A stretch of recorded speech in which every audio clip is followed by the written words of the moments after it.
प्रिय दोस्तों, आप सबको मेरे YouTube चैनल एग्ज़ाम वॉरियर्स में बहुत बहुत स्वागत है। मैं आज आप लोगों के लिए इतिहास का एक पार्ट लेकर के आया हूँ, ठीक है। जो कि आप इतिहास में पढ़ते होंगे, जैसे ही शुरू से पढ़ते होंगे तो इतिहास की शुरुआत ही होती है पाषाण कालीन इतिहास से, ठीक है। इतिहास की शुरुआत ही कहाँ से होती है? पाषाण काल से होती है। और मैंने उसी चैप्टर से शुरुआत किया है, पाषाण काल से।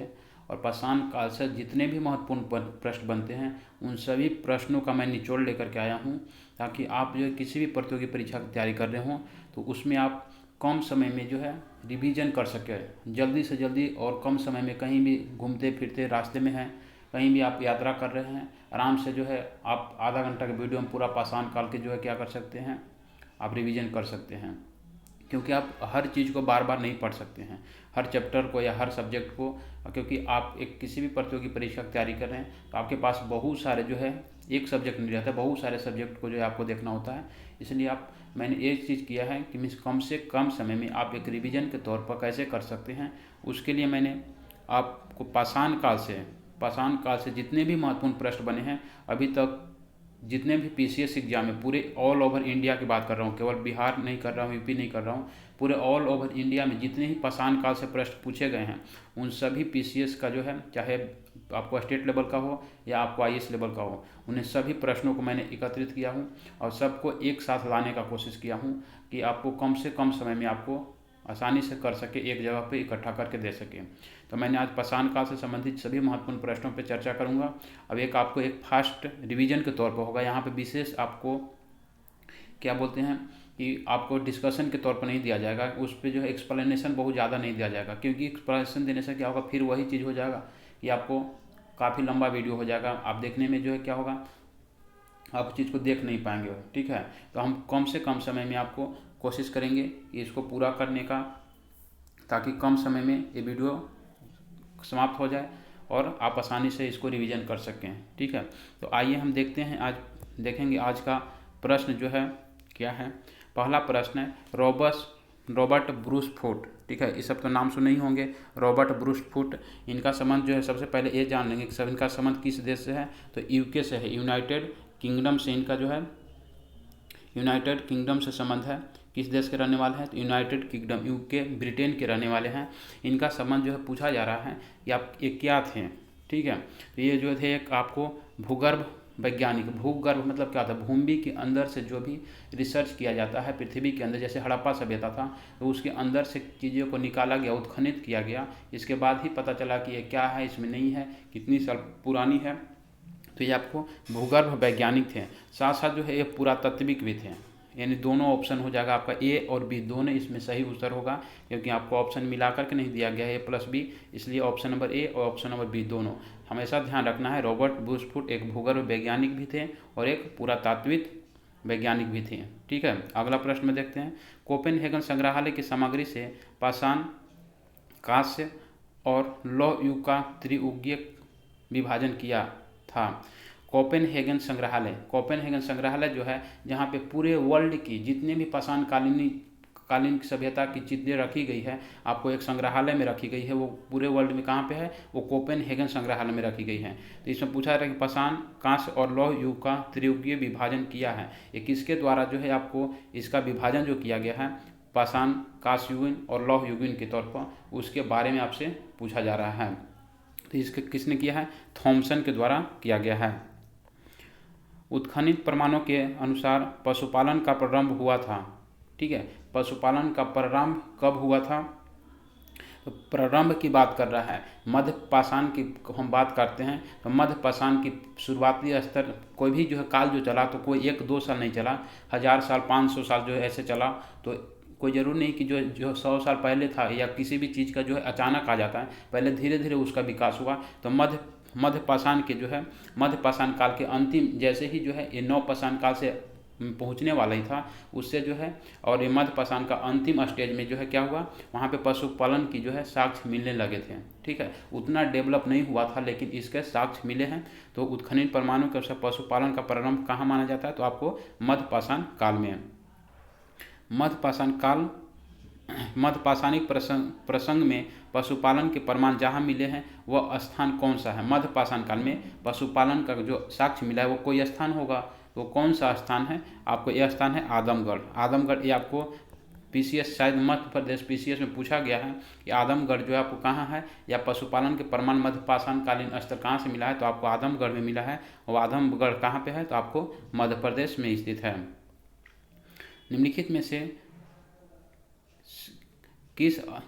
से किस स्थल से हड्डी के उपकरण प्राप्त हुए हैं? ठीक है, आपको यहाँ कर लिए किस स्थल से हड्डी के उपकरण प्राप्त हुए हैं, तो आपको ये था महदहा।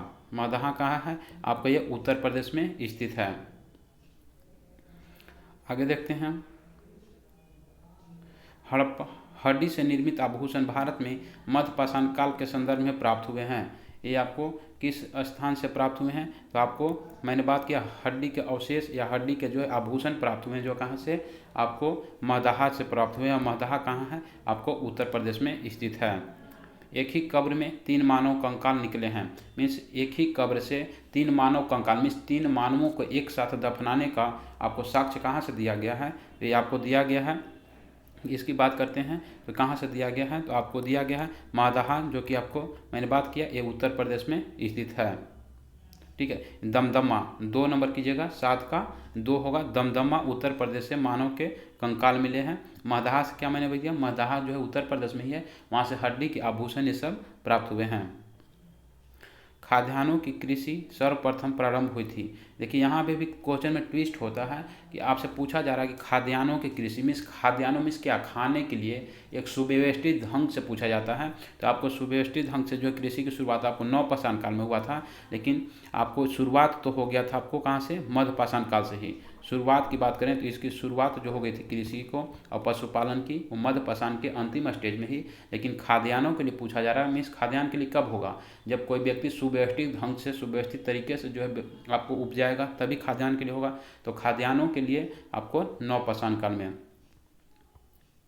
भारत में मानव का सर्वप्रथम साक्ष्य कहाँ मिलता है? मानव का पहली साक्ष्य जो है आपको किस स्थान से मिलता है? तो आपको मिलता है नर्मदा घाटी। आपको ये प्रश्न बहुत बार पूछा जा चुका है, आपको पीसीएस लेवल से निचले स्टेट तक एग्जाम तक, कि आपको मानव का सर्वप्रथम साक्ष्य कहाँ से मिला है? तो नर्मदा घाटी से मिला है। मानव द्वारा सर्वप्रथम प्रयुक्त अनाज कौन सा था? मानव ने सबसे पहले अनाज को जो है आपको उपयुक्त किया था, आपको प्रयुक्त किया था, वो था जौ। जौ को पूछा जाता है इसका जो है शुरुआत कहाँ किया गया था? इसका जो है उस समय जो है मध्य एशिया, ईरान के क्षेत्र में इसको उपजाया जाता था। जबकि चावल की हम बात करते हैं तो चावल जो है इसके साक्ष्य जो है आपको कहाँ? मेहरगढ़ में मिला है। भारतीय उपमहाद्वीप में कृषि के प्राचीनतम साक्ष्य कहाँ से प्राप्त हुए हैं? ठीक है, तो यहाँ पे देखिए, यहाँ पे ट्विस्ट है, आपके ऑप्शन में मेहरगढ़ भी दिया हुआ है और आपको लहुरा देव भी दिया हुआ है। तो लहुरा देव जो है आपको कितना 8000 ईसा पूर्व जो है के साक्ष्य मिले हैं, जो कि अभी मेहरगढ़ की बात करें तो यहाँ पे 7000 ईसा पूर्व आपको कृषि के प्राचीनतम साक्ष्य मिले। तो सबसे पुराना कौन हो गया? आपको लहुरा देव हो गया। यहाँ सही उत्तर लहुरा देव होगा। अगर लहुरा देव आपको ऑप्शन में नहीं मिलता है तो आप मेहरगढ़ आसानी से मार सकते हैं। मेहरगढ़ की बात करें तो ये कहाँ है? मेहरगढ़ आपके पाकिस्तान में है और लहुरा देव कहाँ है? अभी उत्तर प्रदेश में स्थित है। ठीक है, तो आपको दोनों चीज़ में ध्यान दीजिएगा। उस स्थान का नाम बताइए जहाँ से प्राचीनतम अस्थायी जीवन के प्रमाण मिले हैं। प्राचीनतम अस्थायी जीवन कब से शुरू हो गया था? तो अस्थायी जीवन मुख्य रूप से आपको नवपाषाण काल में शुरू हुआ था। और ये कहाँ से मिला है? तो आपको मेहरगढ़ से मिला है, क्योंकि मेहरगढ़ में ही क्या हुआ? हमको प्राचीनतम कृषि का भी साक्ष्य मिला है। तो कृषि जब मनुष्य करेगा तो क्या होगा? कृषि जब कहाँ कोई भी व्यक्ति करता है तो वहाँ पे उसको देख रेख के लिए रहने लगता है। तो यहाँ पे अस्थायी जीवन का भी मिला है। कहाँ से? मेहरगढ़, जो कि कहाँ पे स्थित है? आपको पाकिस्तान में स्थित है। निम्नलिखित में से किस स्थानों से मध्यपाषाण काल में पशुपालन के प्रमाण मिले हैं? पशुपालन का प्रमाण हमसे पूछा जा रहा है, तो आपसे पशुपालन के जो है प्रमाण सबसे पहले कहाँ से मिला है? बागौर से मिला है। बागौर कहाँ पे स्थित है? तो बागौर की हम बात करते हैं तो ये आपको राजस्थान में स्थित है। ये आपको प्रश्न पीसीएस में जितने भी मैंने प्रश्न करा रहा हूँ वो सभी प्रश्न किसी न किसी परीक्षा में आपको पीसीएस परीक्षा में पूछा हुआ प्रश्न है। निम्नलिखित में से किसको चालकोलिथिक युग के नाम से जाना जाता है? प्रश्न फेमस है, आपको रेलवे ले लीजिए, बिहार दरोगा ले लीजिए, बीपीएससी ले लीजिए, आपको तमाम एग्जाम में प्रश्न पूछा जाता है और पूछा गया है। जो आपको चारकोलिथिक युग के नाम से ताम्रपाषाण युग को जो है जाना जाता है। अगला प्रश्न, निम्न में से किस एक पुरास्थल में पाषाण संस्कृति से लेकर हड़प्पा संस्कृति तक की संस्कृति मिली है? मीन्स पाषाण काल से लेकर के हड़प्पा सभ्यता इन तक की जो है आपको प्रमाण इसमें कुछ ना कुछ मिला है। तो ये आपको है मेहरगढ़ से, ठीक है। मेहरगढ़ जो कहाँ, पाकिस्तान, इसमें जो कि पाषाण काल की चीज़ें भी मिली है, हड़प्पा सभ्यता की चीज़ें यहाँ से प्राप्त हुई है। नौदा टोली का उत्खनन किसने किया था? नौदा टोली का उत्खनन किसके द्वारा किया गया है? तो आपको किया गया है HD संकलिया के द्वारा। और नौदा टोली है कहाँ? आपको मध्य प्रदेश में है, इसीलिए प्रश्न पूछ दिया गया था मध्य प्रदेश PCS एग्जाम में। बृहत पाषाण स्मारकों की पहचान की गई है। बृहत पाषाण स्मारकों की पहचान जो है किस रूप में की गई है? तो आपको मृतक को दफनाने के स्थान के रूप में, किसके? मृतक को दफनाने के स्थान के रूप में इसकी पहचान की गई है। भीमबेटका किसके लिए प्रसिद्ध है? भीमबेटका जो है सब लोग जो है जानते होंगे, पढ़े होंगे, भीमकोटका की गुफा कहाँ है? तो आपको मध्य प्रदेश में स्थित है। और जो हम बात करते हैं पूरा पाषाण काल का, तो पूरा पाषाण काल जो हम किसके करते हैं, ये प्रागैतिहासिक काल में आता है। और ये प्रागैतिहासिक काल को जो हम किस रूप में जानते हैं? ना वहाँ से लिखित साक्ष्य हमें कोई मिले हैं, तो लिखित मिले ही नहीं तो पढ़े ही हम क्या? ना लिखित साक्ष्य हैं ना पढ़े हुए हैं, ठीक है। तो यहाँ से हम किस चीज़ की से आप जानकारी प्राप्त करते हैं? तो आपको हम शैल गुफाओं, चित्रों, पत्थरों, ये सब से ही हम प्राप्त करते हैं। तो भीमबेटका की गुफा जो है आपको प्रागैतिहासिक काल की गुफा है। और इसी गुफा से जो है हम चट्टानों से यहाँ से इसी के माध्यम से हम यहाँ से चीज़ों को जो है उत्खनित करने के बाद हम यहाँ से जानकारी प्राप्त करते हैं। तो आपको 18 गुफाओं के शैल चित्र के रूप में भीमबेटका को जाना जाता है। भारत में किस शिलाश्रय से सर्वाधिक चित्र प्राप्त हुए हैं? सबसे ज़्यादा शिला कहाँ से आपको चित्र प्राप्त हुए हैं? तो ये है आपको मैंने बात किया भीमबेटका से। इसी शिलाश्रय के माध्यम से हम लोग प्राचीन काल के बारे में जानकारी अध्ययन करते हैं। गौरिक मृदभांड पात्र, ठीक है। गौरिक मृदभांड के नाम सुनेंगे। जैसे मृदभांड क्या होता है? मृद मतलब होता है आपको मिट्टी से बना हुआ, क्या?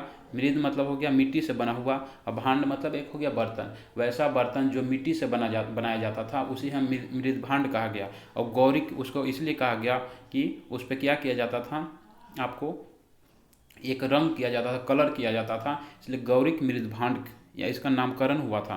तो इसका जो है पूछा जा रहा है कि पात्र का नामकरण कहाँ पे हुआ था या इसके साक्ष्य कहाँ से मिलते हैं? तो इसका मिलता है हस्तिनापुर, जो कि उत्तर प्रदेश हरियाणा वाला जो क्षेत्र है वहाँ से इसके गौरिक मृदभांड के पात्र मिलते हैं। गौरिक मृदभांड का प्रयोग इसलिए किया जाता था जब कृषि की विकास हो गया था, ठीक है। तो वहाँ पे क्या करते थे लोग? अपने अनाज के रखने के लिए, वस्तुएं रखने के लिए वहाँ से इसका प्रयोग करते थे। ताम्रस्य काल में महाराष्ट्र के लोग मृतकों के घर में फर्श के नीचे किस तरह से दफनाया जाता था? मीन्स अभी भी दफनाने का प्रचलन है, जलाने का प्रचलन है, तो उस समय भी दफनाया जाता था। यहाँ से पूछा जा रहा है विशेष रूप से कि महाराष्ट्र के लोग जो आपको मृतकों को घर में फर्श के नीचे ही दफना देते थे, तो वो उसके जो है किस ओर से किस ओर की दफना देते हैं? तो उनके सिर जो होता था उत्तर की ओर, जबकि पैर जो होता था आपको दक्षिण की ओर होता था। जो कि वर्तमान में अभी जलाया भी जाता है, तो उसी तरह से कि आपको सिर को उत्तर की तरफ रखा जाता है, पैर को दक्षिण की तरफ रखा जाता है। निम्नलिखित में से किस स्थल से मानव कंकाल के साथ कुत्ते का भी साक्ष्य मिला है? ठीक है, मानव के कंकाल के साथ आपको कुत्ते का भी साक्ष्य मिला है। यह आपको बुर्जहोम, जो कि अभी वर्तमान में कहाँ स्थित है? जम्मू कश्मीर में स्थित है। इस यहाँ से यही अंदाज लगाया जाता था कि जब उस समय क्या होता होगा, शायद व्यक्ति मर जाता होगा या राजा मर जाता होगा, उसका कुत्ता का क्या हुआ, कुत्ता का जो मर जाता होगा देख रेख करने वाला, तो कुत्ता को भी उसके साथ शायद दफना दिया जाता होगा। तो इससे ये अंदाज़ा लगाया जाता था। गर्तावास के साक्ष्य कहाँ से प्राप्त हुए हैं? गर्तावास मीन्स गर्त मतलब क्या होता है? गर्त मतलब होता है आपको गड्ढा, आवास मतलब जहाँ पे हम रहते हैं। तो गड्ढा के अंदर जहाँ पे हम आवास बना के रहते थे मनुष्य, उसी को कह दिया गया गर्त आवास। ठीक है, तो गर्त आवास कहाँ से मिला है? गर्त आवास के साक्ष्य प्राप्त हुए हैं आपको बुर्जहोम, जो कि जम्मू कश्मीर में स्थित है। आगे देखते हैं, विंध्य क्षेत्र के किस शिलाश्रय से सर्वाधिक मानव कंकाल मिले हैं? विंध्य मतलब आपको क्या सा विंध्याचल जो पर्वत है, जो आपको मध्य प्रदेश में जो है, आपको इस क्षेत्र से शिलाश्रय के मानव के कंकाल मिले हैं। इसके बारे में पूछा जा रहा है। ये आपको कंकाल कहाँ से मिले हैं? लेखहिया से मिला है। जगह कौन सा है? लेखहिया है। इसको थोड़ा ध्यान में रखिएगा, थोड़ा नाम थोड़ा उल्टा टाइप का है। आगे देखते हैं, भारतीय पुरातत्व सर्वेक्षण निम्नलिखित विभागों या मंत्रालयों में से किसके अधीन कार्य करता है। मीन्स जो ये सभी जितने हम शिलाश्रय के बारे में पढ़ते हैं, पुरातात्विक सर्वेक्षण के बारे में पढ़ते हैं, तो इसको किस विभाग के अंतर्गत आता है उसके बारे में पूछा जाए तो भारतीय संस्कृति मंत्रालय के अंतर्गत आता है, जो कि वर्तमान में संस्कृति मंत्री कौन है, तो जिनका नाम है जी किशन रेड्डी। कौन है? जी किशन रेड्डी जो है वर्तमान में संस्कृति मंत्री हैं। भारतीय पुरातत्व का जनक किसे कहा जाता है? भारतीय पुरातत्व का जनक आपको किस व्यक्ति को कहा जाता है, तो अलेक्जेंडर कनिंघम को कहा जाता है। राष्ट्रीय मानव संग्रहालय कहाँ स्थित है? ये प्रश्न बहुत पूछा गया है कि राष्ट्रीय मानव संग्रहालय कहाँ स्थित है। भोपाल आपको मध्य प्रदेश की राजधानी में। इसका नाम जो है क्या कर दिया गया है? इंदिरा गांधी। इसका नाम क्या है? इंदिरा गांधी मानव संग्रहालय। ठीक है, मानव संग्रहालय, जहाँ पे आपको पुरातात्विक जितने भी वस्तुएं हैं यहाँ पे आपको संग्रह करके रखा गया है। राख का टीला किस काल से प्राप्त हुआ है? तो राख का टीला की हम बात करते हैं तो राख का टीला आपको नवपाषाण काल से मिला है। और कहाँ से मिला है आपको देखेंगे मैप पर, तो आपको ये क्षेत्र जो है कहाँ है, आपको कर्नाटक से आपको राख के टीले का प्रमाण मिला है। जबकि दक्षिण भारत की हम बात करते हैं तो आपको मोटे अनाज पूछा जाता है, मोटे अनाज का साक्ष्य कहाँ से मिला है, तो आपको दक्षिण भारत से मोटे अनाज का प्रमाण मिला है। जबकि यहीं पे एक है आपको पलवरम, तमिलनाडु में है पलवरम, जहाँ से मानव की खोपड़ी का साक्ष्य मिला है। मानव की खोपड़ी का साक्ष्य कहाँ से मिला है, आपको पलवरम तमिलनाडु से मिला है। ये जो आपको थे ऑब्जेक्टिव क्वेश्चन मैंने जो कराया, अब जो मैंने वैसे प्रश्न करेंगे फटाफट एक रिवीजन के तौर पे करेंगे, जो कि इस जो आपको 28 प्रश्न है इससे आपको डिफरेंस प्रश्न वो रहेंगे, लेकिन मैंने वन लाइनर के टॉप पे वन लाइनर के आपको तौर पे कराऊंगा ताकि आसानी से जल्दी हम कर सकें। ठीक है, तो आइए हम देखते हैं एक नए अंदाज में देखते हैं। अगला प्रश्न है, इतिहास का पिता के रूप में किसे जाना जाता है? तो आपको हेरोडोटस को। सब लोग जो है इससे परिचित होंगे, इस पर ज़्यादा चर्चा करने की ज़रूरत नहीं है। इतिहास को किसने विज्ञान के बराबर तुलना की? इतिहास को किसने विज्ञान के बराबर तुलना किया है? इनका नाम है क्यूरी से याद रखिएगा। जैसे मैडम क्यूरी याद रखते हैं उसी तरह से पीरे क्यूरी याद रखते हैं, तो उसी तरह से ब्यूरी याद रखिएगा कि विज्ञान की, क्योंकि क्यूरी भी जो है जुड़ा हुआ है विज्ञान से, तो आपको विज्ञान की तुलना किसने किया था? तो ब्यूरी ने किया था। मानव द्वारा आग की खोज किस काल में किया गया था? तो आग की खोज तो हो गई थी पूरा पाषाण काल में। ठीक है, लेकिन इसको मानव जो है अपने उपयोग के लिए कब लाने लगा? तो नवपाषाण काल में उपयोग के लिए लाने लगा उसको। ठीक है, मानव ने अपना सर्वाधिक समय किस काल में बिताया? तो सबसे ज़्यादा समय जो है बिताया, सबसे लंबा जो है कालखंड रहा वो आपको पूरा पाषाण काल का रहा है। इसलिए हम जो है आप एक ऊंचे लेवल की तैयारी करते हैं, पीसीएस लेवल की बीपीएससी यूपीएससी की तैयारी करते हैं, तो आपको पूरा पाषाण काल को भी 3 भागों में बांट के पढ़ाया जाता है। ठीक है, एक नौ पूरा पाषाण काल, मध्य पूरा पाषाण काल, ठीक है, और जो है एक नौ पूरा पाषाण काल, मध्य पूरा पाषाण काल और पूर्व पूरा पाषाण काल के रूप में पढ़ाया जाता है। अगला है, मानव का जीवन पूरा पाषाण काल में कैसा था? मानव का जीवन जो था पूरा पाषाण काल में कैसा था? खाना बदोश के रूप में था। मीन्स खाना के लिए, जो भोजन के लिए उस समय क्या था, भोजन अस्थायी नहीं था। लोग भोजन के लिए क्या करता था, एक जगह से दूसरी जगह भटकते रहता था अपने जो है शिकार के लिए यहाँ से वहाँ, और भोजन संग्राहक के रूप में था। बोला जाता है कि आपको क्या था, संग्राहक के रूप में भी काम करता था। मीन्स वैसे कुछ भोजन को संग्रह कर लेता था, इकट्ठा कर लेता था, क्योंकि कभी भोजन नहीं भी मिले 1-2 दिन तो वहाँ से उसको यूज कर सकते, खा सके। किस काल में को माइक्रोलिथिक युग कहा जाता है? तो माइक्रोलिथिक युग आपको मध्य पाषाण काल को कहा जाता है। मानव ने कब अंत्येष्टि कार्यक्रम शुरू किया? अंत्येष्टि मतलब क्या? जैसे में कोई व्यक्ति मर जाता है तो उसको अंत्येष्टि, अंतिम कार्यक्रम जब करते हैं, हम उसको जलाते हैं, दफनाते हैं, जो भी प्रक्रिया होती है उसके माध्यम से। तो अंत्येष्टि कार्यक्रम की शुरुआत कहाँ से किया गया था? आपको मध्य पाषाण काल से किया गया था। गुरुवर्णीय मृदभांड शैली का संबंध किससे है? ठीक है, गेरुवर्णीय मृदभांड शैली, मैंने पिछले प्रश्न बात किया कि इसका संबंध जो आपको हस्तिनापुर से है, आपको जो कि उत्तर प्रदेश हरियाणा वाला जो बॉर्डर है क्षेत्र, वहाँ से एक के प्रमाण मिले हैं। मानव द्वारा खोजी गई पहली धातु कौन सी थी? तांबा थी, जो कि इससे सभी लोग परिचित हो गए। मानव द्वारा पाला गया प्रथम जानवर कौन सा था? तो पहला जानवर था कुत्ता, जिसको मानव ने अपनी पालतू के रूप में बनाया। इसी के आधार पर जो है आपको जो पीछे पढ़े हम लोग कि बुर्ज होम जम्मू कश्मीर में है, वहाँ मानव के साथ जो है क्या मिला है, कुत्ते का दफनाने का भी साक्ष्य मिला है। भारत में कृषि के सबसे प्राचीनतम शास्त्र जो अभी खोजे गए हैं वो क्या है? लहुरा देव है, जो कि कितना ईसा पूर्व है? आपको 8000 ईसा पूर्व है। अगर ऑप्शन में लहुरादेव रहे तो लहुरादेव मारिएगा, अगर ऑप्शन में लहुरादेव और मेहरगढ़ भी रहे तो अभी लहुरादेव मारिएगा। अगर लहुरादेव नहीं दिया हुआ है तो आप मेहरगढ़ आसानी से लगा सकते हैं।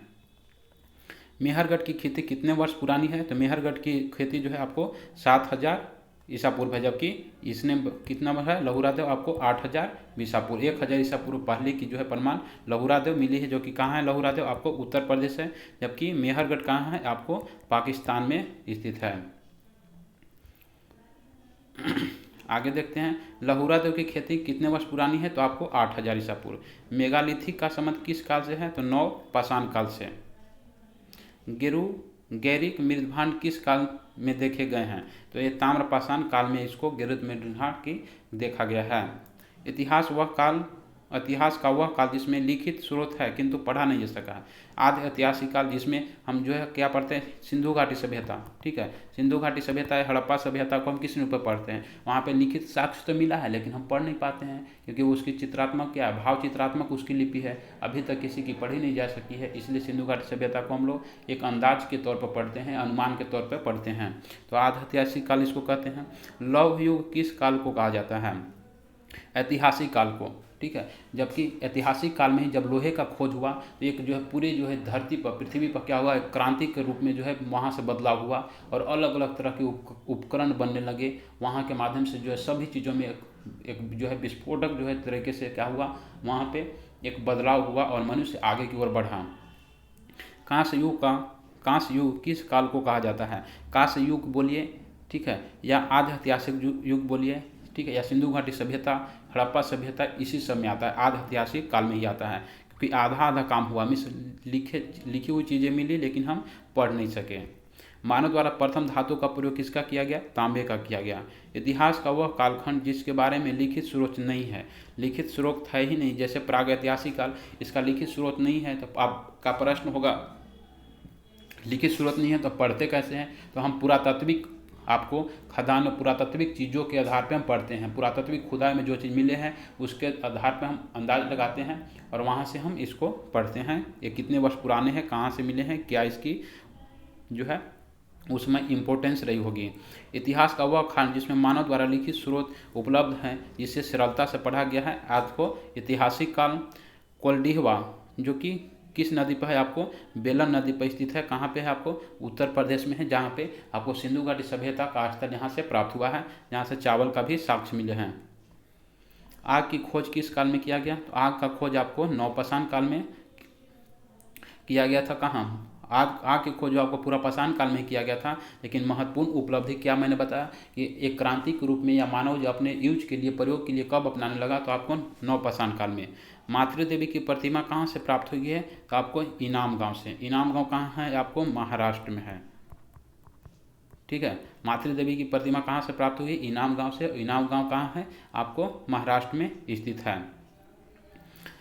आंशिक समाधान का प्रमाण कहाँ से मिला है? मीन्स आंशिक समाधान मतलब क्या होता है कि मीन्स यहाँ पे क्या करते थे लोग कि कोई भी व्यक्ति जब मर जाता था तो उसके जो है क्या, उसको एक खंभे में लटका दिया जाता था, ठीक है। लटका देने के बाद उसके जो मांस जो होते थे शरीर पे, वो जो है क्या हो जाता था, कोई चिड़िया जो है, कौवे, ये सब जो है क्या करते थे, बाज, ये सब उसके मांस को खा जाते थे और उसका जो हड्डी जो बचता था उसको फिर दफना जाता था। ये सब जो है आंशिक जो है समाधान आपको मिलते थे, पूर्वी भारत में मिलते थे, जो भारत को जो मेघालय असम वाला क्षेत्र है वहाँ पे मिले हैं। मिलने वाले धातु के आधार पर इतिहास को 3 भागों में किसने बांटा? किसके आधार पर? मिलने वाला धातु के आधार, जैसे तांबा मिला, फिर लोहा मिला, इसके आधार पर आपको बांटा गया है। किसके द्वारा? थॉमसन के द्वारा बांटा गया है। लिखावट के आधार पर इतिहास को 3 भागों में किसने बांटा? जैसे लिखावट के आधार पर पहले कुछ प्रमाण नहीं मिले थे, फिर जो है लिखावट का प्रमाण मिले लेकिन पढ़ नहीं सके, फिर बाद में जो है लिखावट के भी प्रमाण मिले, हम पढ़ भी सके, जो ऐतिहासिक काल आया। तो इसके आधार पर जो है जॉन ब्रूस ने इसको 3 भागों में बांटा। भारतीय पुरातत्व के जनक किसको कहते हैं? तो कनिंघम को कहते हैं। इसी कनिंघम के माध्यम से जब भारत में इसकी चीज़ों कब थे, तो भारत में जो है आपको लाहौर से जो है, उस लाहौर जो है रेलवे लाइन जब बिछाई जा रही थी, उसी समय जो है पुरातत्विक खुदाई का जो है काम सर्वाधिक मात्रा में आपको निर्देश के माध्यम से उसमें आपको आया था। मानव जाति का पालना किसको कहा जाता है? मानव जाति का पालना आपको कहा जाता है फिरका के, क्योंकि मानव जाति का जो शुरुआत जो हुआ था आपको वह फिरका महादेश से हुआ था। लेकिन पूछा जाता है कि आपको सभ्य मानव का विकास कहाँ हुआ, तो आपको एशिया महादेश में। मानव का विकास कहाँ शुरुआत कहाँ हुआ, अफ्रीका में। सभ्य मानव का विकास कहाँ से हुआ, तो आपको एशिया में। प्रश्न अगला है, सभ्यता का पालना यानी सभ्य मानव का शुरुआत कहाँ से हुआ, तो आपको एशिया से हुआ। भारत में पहली बार मानव के खोपड़ी का कंकाल कहाँ से मिला है, तो आपको पलवरम से मिला है। पलवरम कहाँ है, आपको ये तमिलनाडु में है, आपको पलवरम से इसका प्रमाण मिला है। फलक संस्कृति, ठीक है, फलक संस्कृति किस काल को कहा गया है, तो मध्य पूरा पाषाण काल। बोले मैंने बताया कि हम लोग पाषाण काल को भी 3 भाग में बांटते हैं, ठीक है, नव पाषाण काल, पूरा पाषाण काल और इस रूप में इसको हम बांट के पढ़ते हैं। तो ये मेरा जो है आज को आपको MCQ ऑब्जेक्टिव क्वेश्चन और वन लाइनर के तौर पर मैंने आप लोगों को कराने का कोशिश किया हूँ, और मैंने एक कई बुकों से आपको एकत्रित करके इकट्ठा करके एक जगह पे लाने का कोशिश किया हूँ, ताकि आप कहीं भी कभी भी आसानी से कम समय में आपको रिवीजन कर सकते हैं। पूरा पाषाण काल से हमें नहीं लगता है, आप भी कोई पुस्तक पढ़ते होंगे, चाहे आप कोई भी बुक पढ़ते हों या मटेरियल पढ़ते हों, घटना चक्र पढ़ते हों, तो आप देखिएगा इससे एक्स्ट्रा फैक्ट शायद ही कहीं बुक में मिले, या एग्जाम के पॉइंट ऑफ व्यू से इससे ज़्यादा कुछ नहीं हो सकता हमारे अनुसार, ठीक है। मैंने वैसे किया हूँ, चीज़ों को इकट्ठा किया हूँ, ताकि किसी भी एग्जाम में आने वाले के लिए और जो है यहाँ से कोई प्रश्न नहीं छूटे, ठीक है। तो ये जो आज के हमारे जो है प्रश्न थे, जो कि 60 प्रश्न मैंने ऑब्जेक्टिव वन लाइनर के तौर पर कराया, ठीक है। आप लोग हमारे चैनल पर अगर नए हैं तो हमारे चैनल को लाइक और सब्सक्राइब कर लें, और नोटिफिकेशन के लिए बेल आइकन को भी दबाएं, ताकि कोई भी नोटिफिकेशन आप तक आसानी से पहुंच सके, और अपने दोस्तों के बीच शेयर करना भी न भूलें, ठीक है। तो मैं ऐसे ही वीडियो आप लोगों के साथ लेकर के आते रहूँगा, ताकि आप कम से कम समय में अधिक से अधिक जो है अपने आप को तैयार कर सकें, ठीक है। आप इसके जो है चाहे तो PDF भी प्राप्त कर सकते हैं, हमारे टेलीग्राम ग्रुप है, वहाँ से जो है आप जुड़ सकते हैं, एग्जाम वॉरियर्स के नाम से आपसे जुड़ सकते हैं, या जो है वहाँ से आप क्या कर सकते हैं, डाउनलोड कर सकते हैं, PDF के माध्यम से भी PDF प्राप्त कर सकते हैं। आप उसको टेस्ट निकाल करके जो है PDF को टेस्ट दे सकते हैं, ताकि आप उससे जान सके अपने आप को कि मैंने पढ़ा तो कितना मैंने याद किया। तो धन्यवाद दोस्तों, फिर मिलते हैं अगले वीडियो में। एग्जाम वॉरियर्स की तरफ से आप सबको पुनः स्वागत करता हूँ।